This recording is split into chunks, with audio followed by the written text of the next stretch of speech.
0,67%. Kemudian Afrika Selatan 15% tax rasionya sudah di 21,4. India 18% PPN dengan tax rasio mereka di 17,3. Kemudian Turki 20% PPN-nya dengan tax rasio 16%. 12% itu adalah Filipina dengan tax rasio mereka sudah di 15,6. Dan Meksiko PPN-nya 16%, tax rasio mereka di 14,46%. Jadi Indonesia saat ini dengan 11%, tax rasio kita masih di 10,4, bisa memberikan gambaran pekerjaan rumah dan perbaikan yang harus kita lakukan. Tidak selalu bahwa kita harus naik setinggi yang lain, tapi ini juga menggambarkan di mana posisi Indonesia. Tadi telah disampaikan oleh Pak Menko, di dalam menjalankan policy ini kita sungguh berhati-hati. Kami memahami pandangan berbagai pihak. Kami juga melihat data konsumsi rumah tangga yang tetap terjaga stabil. Kemudian inflasi yang mengalami penurunan bahkan relatif rendah di 1,5, banyak yang kemudian mengasosiasikan deflasi dari sisi pangan sebagai daya beli karena ini adalah sebetulnya koreksi dari harga pangan tahun lalu yang sangat tinggi dan penurunan harga pangan tentu mendukung daya beli masyarakat. Kami selalu menyampaikan core inflation sendiri masih tumbuh di sekitar 2%.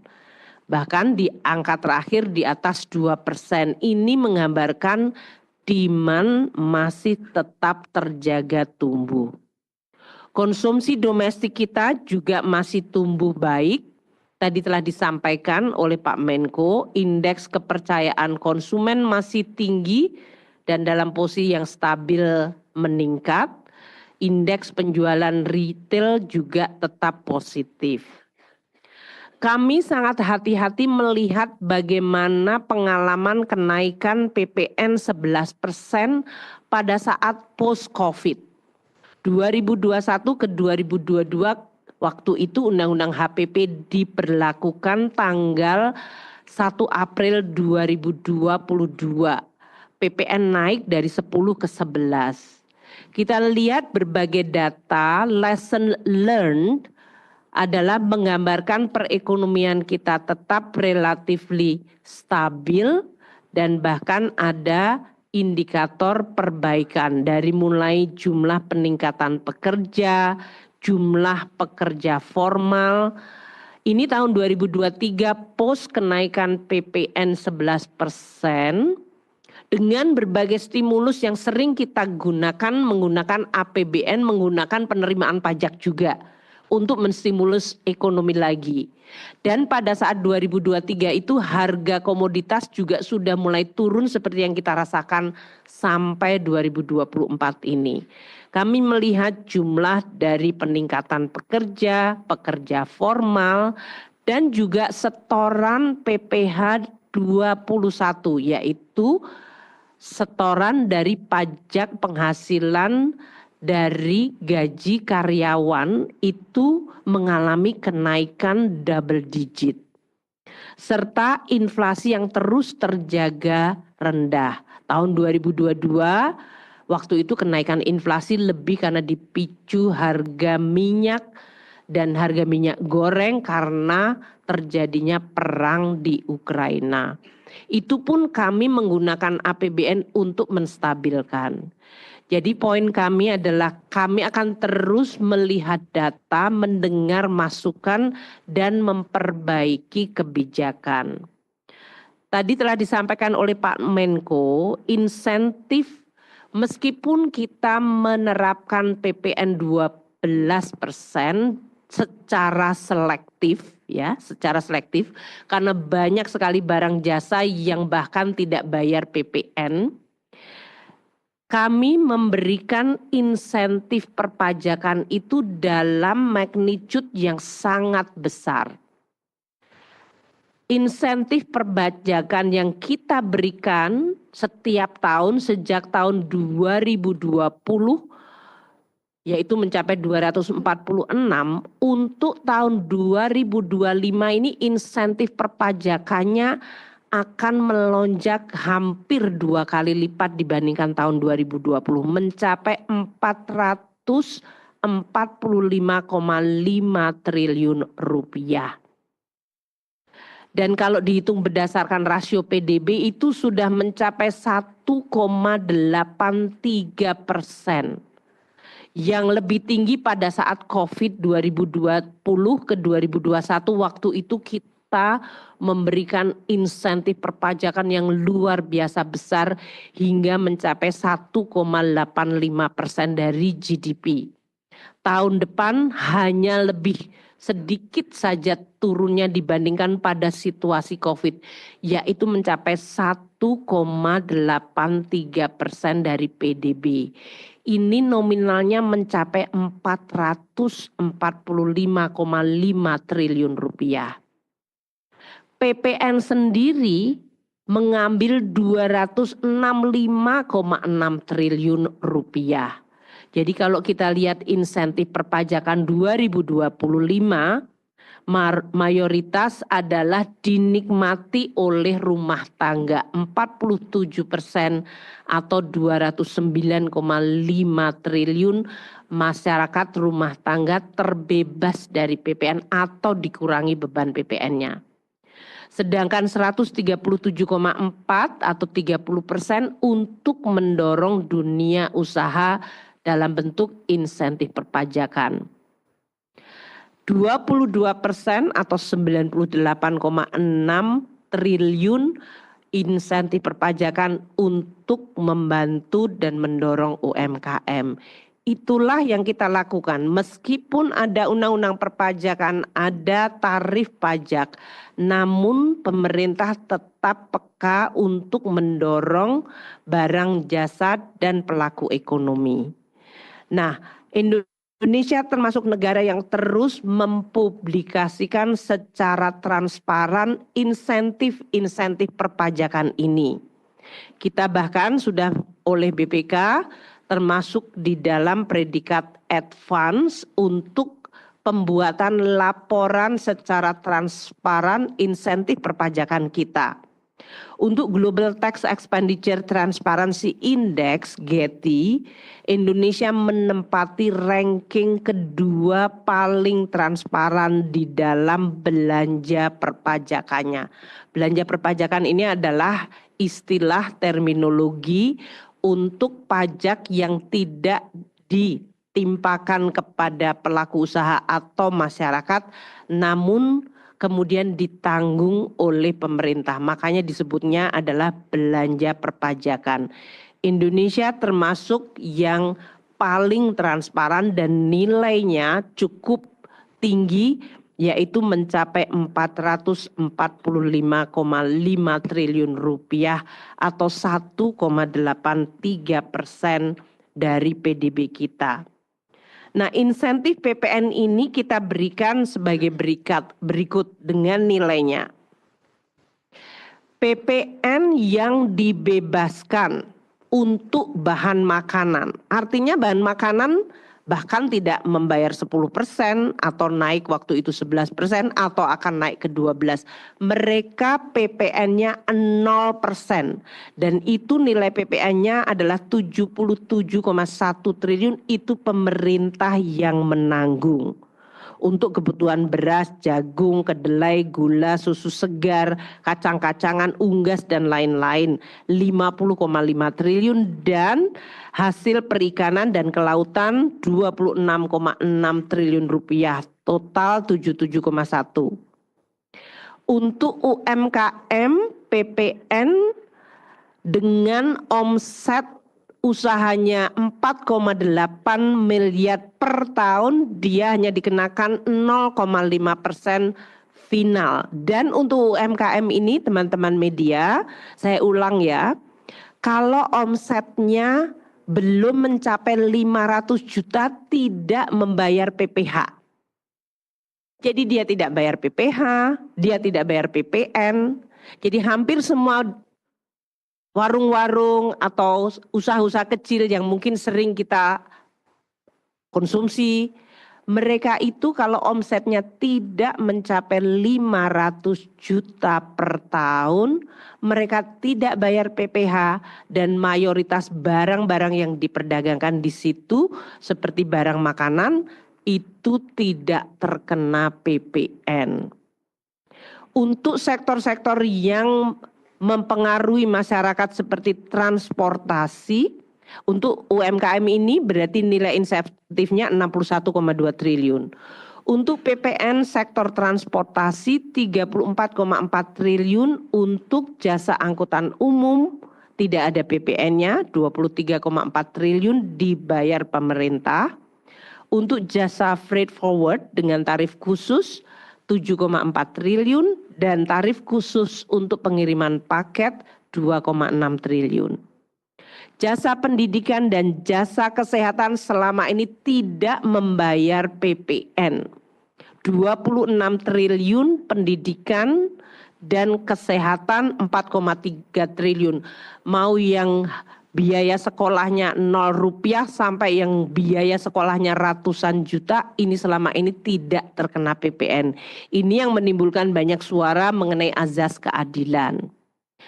PPN juga kita bebaskan untuk jasa keuangan dan asuransi 27,9 triliun.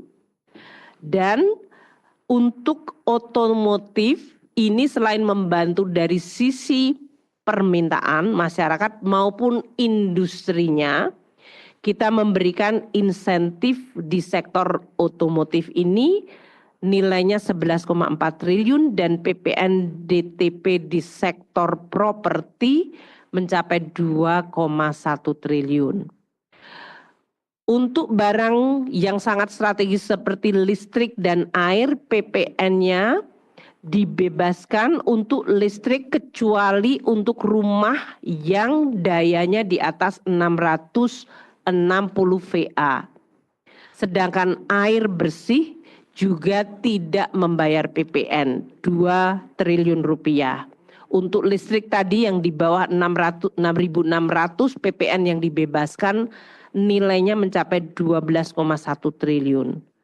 Kami juga memberikan insentif perpajakan dalam bentuk pembebasan PPN untuk kawasan-kawasan industri di dalam mendorong agar penciptaan kesempatan kerja dan industri manufaktur di Indonesia terus bisa berkembang. Kawasan bebas dalam hal ini mendapatkan insentif pembebasan PPN dan juga insentif jasa keagamaan pelayanan sosial. Jadi kalau kita lihat tahun depan 265,6 triliun untuk pembebasan PPN saja, itu kenaikannya cukup tajam dibandingkan 2 tahun terakhir atau bahkan 5 tahun terakhir. Berbagai program pemerintah sebetulnya dalam hal ini dinikmati oleh seluruh lapisan masyarakat. Bahkan kalau kita lihat di gambar ini adalah masyarakat dengan tingkat pendapatan 10% terbawah, 20 di atasnya, 30, 40 sampai yang 100, 10% tertinggi dalam hal ini. Kita lihat untuk yang biru tua itu adalah fasilitas pembebasan PPN. Yang menikmati sebetulnya mayoritas adalah kelompok paling kaya yaitu desil 910. Desil 10 yaitu paling tinggi menikmati 91,9 triliun rupiah pembebasan PPN, diikuti oleh desil 9 41,1 triliun, dan kita lihat baru kemudian kelompok yang paling rendah sebetulnya menikmati pembebasan PPN-nya menjadi lebih kecil. Ini artinya pembebasan PPN kita kemudian lebih berpihak kepada kelompok yang lebih mampu. Oleh karena itu kita juga perlu untuk sedikit memperbaiki agar Dalam hal ini azas gotong royong dan keadilan tetap terjaga, yaitu kelompok yang masuk dalam golongan yang dikonsumsi oleh desil 10, yaitu desil paling kaya, desil 9-10, kita akan berlakukan pengenaan PPN-nya. Upamanya seperti daging sapi tapi yang premium, Wagyu, Kobe yang harganya bisa di atas 2,5 bahkan 3 juta per kilonya. Sementara daging yang dinikmati masyarakat secara umum berkisar antara 150 sampai 200 ribu per kilo, dia tidak dikenakan PPN. Demikian juga dengan kategori barang-barang yang memang dikategorikan sebagai mewah premium dan dikonsumsi terutama untuk kelompok yang paling mampu akan dikenakan PPN. Jasa pendidikan yang premium yang dalam hal ini pembayaran uang sekolahnya bisa mencapai ratusan juta, kesehatan yang premium dan PPN untuk pelanggan listrik 3.500 hingga 6.600 VA dikenakan PPN. Saya ingin menyampaikan untuk paket ekonomi untuk bisa mendapatkan sekali lagi penekanan keberpihakan kita. 1, untuk paket bagi masyarakat tidak mampu akan diberikan bantuan pangan 10 kg untuk 2 bulan bagi 16 juta penerima bantuan pangan. Ini biasanya mereka yang ada di dalam desil 1 hingga desil 3 atau 4. Itu yang tadi yang paling kiri. Mereka akan mendapatkan bantuan beras 10 kilo per bulan untuk 2 bulan. Untuk konsumsi karena barang yang banyak digunakan masyarakat terigu, gula industri minyak kita, kenaikan 12%-nya menjadi 12%. 1%-nya tetap ditanggung pemerintah sehingga mereka tidak mengalami kenaikan PPN 11% sekarang ini. Dan kita juga memberikan untuk rumah tangga diskon listrik 50% selama 2 bulan Januari Februari untuk yang berlangganan daya 2.200 watt ke bawah. Ini mencakup 81,4 juta rumah tangga sendiri atau pelanggan. 97% pelanggan di PLN masuk kategori ini dan mereka mendapatkan diskon tarif listriknya 50% lebih murah selama 2 bulan.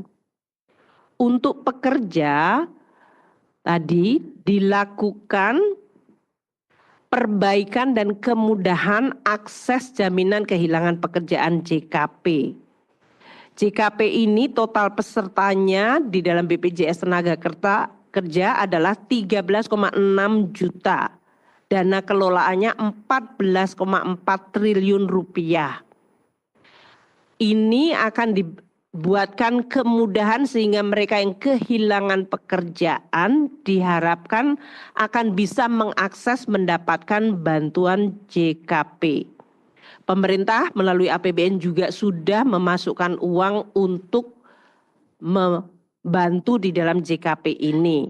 Nanti akan disampaikan oleh Pak Menaker dan di sini juga ada Dirut BPJS. Untuk jaminan kecelakaan kerja di mana 66 triliun dana yang dikelola oleh BPJS ini juga akan diberikan diskon untuk JKK ini bagi pekerja yaitu 3,76 pekerja dari 110.000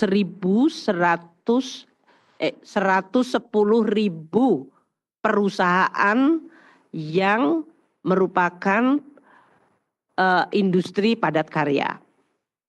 Tadi UMKM sudah saya sampaikan.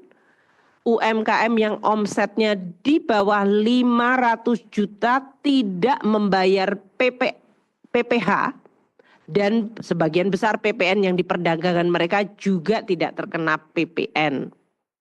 Sedangkan kalau omsetnya bisa di atas 500 juta mencapai 4,8 miliar per tahun, bayar PPh-nya hanya 0,5% dari omset mereka. Tadi saya sampaikan industri padat karya menjadi perhatian pemerintah. Kita memberikan beberapa paket untuk membantu dari mulai PPh 21 untuk para pekerjanya yang gajinya mencapai 10 juta, maka PPh pasal 21-nya ditanggung oleh pemerintah sampai 10 juta per bulannya. Untuk industri padat karya yang akan merevitalisasi barang modalnya juga diberikan kredit dengan insentif suku bunganya sangat murah hanya 5%. Dan untuk jaminan kecelakaan kerja dari sektor padat karya ini bantuan 50% iurannya selama 6 bulan akan didiskon. Untuk mobil listrik nanti Pak Menteri Perindustrian akan menyampaikan, kita meneruskan yang selama ini sudah dilakukan ditambah dengan untuk kendaraan hybrid yaitu PPN DTP-nya 3%. Sektor perumahan nanti Pak Ara dari Menteri Perumahan akan bisa menyampaikan, ini juga meneruskan policy untuk bisa menjaga momentum pembangunan dari sektor perumahan yang menciptakan multiplier effect yang banyak untuk sektor konstruksi dan juga real estate. Demikian Pak Menko yang kami bisa sampaikan, semoga masyarakat memahami bahwa ini adalah sebuah paket lengkap, komprehensif dengan terus melihat data, mendengar semua masukan dan mencoba memberikan keseimbangan dan menjalankan tugas kita untuk menggunakan APBN dan perpajakan sebagai instrumen menjaga ekonomi, mewujudkan keadilan dan gotong royong. Terima kasih Pak Menko, saya kembalikan. Terima kasih Bu Menteri Keuangan. Saya rasa sangat jelas.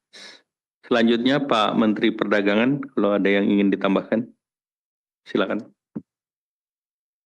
Terima kasih Pak Menko. Sedikit saja menyampaikan tadi sudah dijelaskan Pak Menko dan Ibu Menkyu bahwa untuk menjaga daya beli masyarakat yang berpendapatan rendah, terutama atas konsumsi barang kebutuhan pokok atau BAPOK, pemerintah memberikan insentif PPN ditanggung pemerintah sebesar 1%, yaitu PPN DTP minyak goreng atau minyak kita, dengan penjelasan bahwa minyak kita merupakan minyak goreng hasil DMO yang diperuntukkan bagi masyarakat berpendapatan rendah sehingga tidak ada perubahan harga di masyarakat meskipun ada pemberlakuan PPN 12%. Dengan adanya insentif ini diharapkan tidak terjadi penurunan realisasi penyaluran DMO. Kemudian yang kedua, PPN DTP tepung terigu dengan penjelasan bahwa tepung terigu merupakan bahan pokok yang diperlukan masyarakat umum, khususnya masyarakat berpendapatan rendah, sehingga diperlukan insentif agar tidak ada perubahan harga di masyarakat. Dan yang ketiga, PPN DTP gula industri dengan penjelasan bahwa gula industri merupakan input penting bagi industri makanan minuman, sehingga diperlukan insentif agar terus menggerakkan aktivitas industri. Demikian Pak Menko, terima kasih. Terima kasih Pak Menteri Perdagangan. Selanjutnya kami persilakan Pak Menteri Perindustrian, Pak Agus Gumiwang. Terima kasih Pak Menko. Tadi sudah teman-teman media tadi sudah dijelaskan sangat komprehensif oleh Bapak Menko dengan Ibu Menteri Keuangan. Saya hanya ingin menambahkan atau memberikan penekanan ya, terhadap apa yang tadi disampaikan oleh Pak Menko dan Ibu Menteri Keuangan berkaitan dengan paket kebijakan ekonomi dan khususnya hal-hal yang berkaitan dengan manufaktur atau industri. Di sini kita bisa lihat bahwa pemerintah memberikan perhatian yang besar ya, terhadap sektor manufaktur dengan memberikan yang pertama insentif atau stimulus untuk sektor otomotif yang kita ketahui bersama sektor otomotif sekarang memang sedang mengalami tekanan ya, dengan sales yang cukup tertekan, dan oleh sebab itu ada beberapa pandangan masyarakat yang menyatakan bahwa penurunan sales dari sektor otomotif itu diakibatkan dari turunnya daya beli masyarakat, khususnya masyarakat menengah. Dan ini merupakan jawaban dari pemerintah di mana PPN BM-DTP untuk KBLBB dan PPN DTP untuk KBLBB ini diberikan, dan ini seperti yang tadi disampaikan oleh Ibu Menteri Keuangan, ini mengcover insentif atau stimulus untuk demand side ya, dan juga untuk supply side untuk produsen atau untuk pabrik-pabrik. Sedangkan untuk hybrid, ini saya minta ya agar segera para produsen mobil-mobil hybrid yang ada di Indonesia untuk segera mendaftarkan ya merek-mereknya kepada kami ya agar tahun depan mulai 1 Januari sudah bisa menikmati insentif stimulus yang sudah disiapkan oleh pemerintah, yang pada dasarnya sebetulnya program LCEV ini sudah diatur dalam Permen 36 ya, tahun 2021, termasuk untuk hybrid, termasuk di dalamnya ada pengaturan mengenai nilai TKDN yang harus menjadi kriteria dari peserta program ini. Juga dilaporkan bahwa pada tahun 2024 ya, ada 3 perusahaan yang memberikan komitmen akan membangun fasilitas produksi atau pabrik di Indonesia untuk otomotif ya, khususnya untuk EV, yaitu yang pertama BYD, yang kedua Citroen, dan yang ketiga Ion. Dan oleh sebab itu ketiga perusahaan tersebut, ketiga merek tersebut ini akan menikmati insentif stimulus yang tadi disampaikan oleh Pak Menko dan Ibu Menteri Keuangan, biaya masuk 0% dan PPN BM-DTP 15%. Dan kalau kita melihat ini upaya pemerintah juga memberikan signal ya kepada investor bahwa sebetulnya regulasi yang ada di Indonesia itu cukup kompetitif, termasuk hal-hal yang berkaitan dengan insentif dan stimulus, sehingga ini juga inline dengan upaya pemerintah untuk menjadikan Indonesia sebagai hub dari produksi KBLBB di ASEAN.